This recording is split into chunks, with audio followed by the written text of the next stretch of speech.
Hello again, everyone. Edwin Learnard back once again.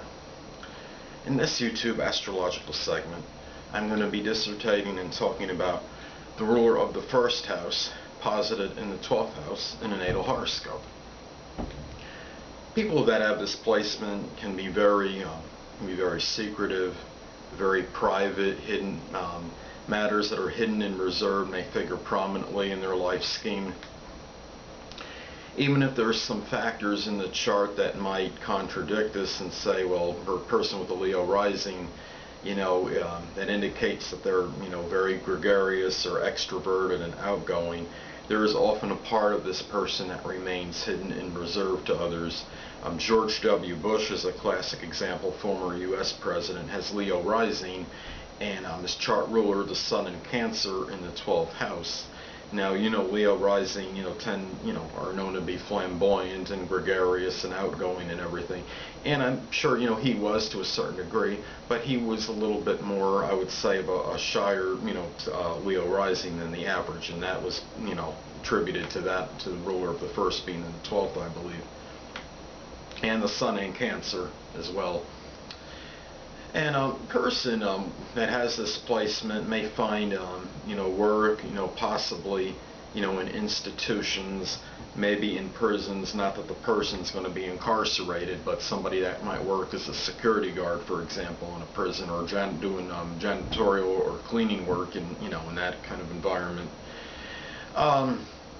Solitude may be this person's best friend. A lot of things that this person does may very well be in seclusion, and privacy is, a great element, for this person. A lot is, as a lot of, 12th house, influences are.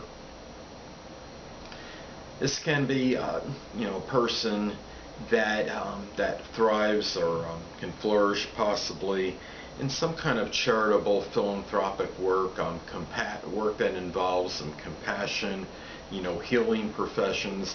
This person might do well, say as a doctor, nurse, a medical profession one way or another, could be a chiropractor, but somebody that, sports medicine, something where they are helping others and making them better through, through some healing process.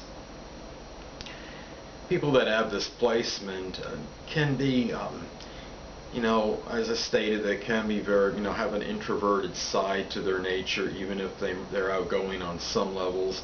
This can be a person that might be, at times, depending on the rest of the horoscope, can be extroverted, but might not reveal an overabundance of things that are connected with their private life.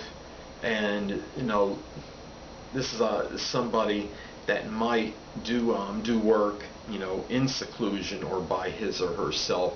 Be somebody that does writing for a living, could be like a ghostwriter.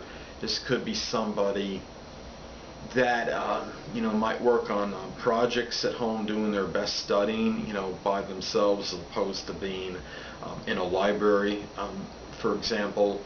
Somebody that could be doing behind the scenes work, such as doing like special effects for a movie, or somebody that might not act in a movie, but somebody that does the voice for something in it.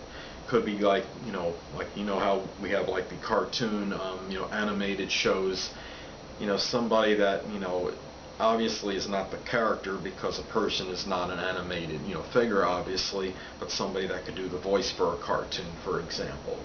So those are, those kind of things that, are involved with these people. The person could be very introspective and contemplative, involved in, a lot of meditation. And person, it might be the type that, might likely be act more strongly on his or her dreams, more so than the average person.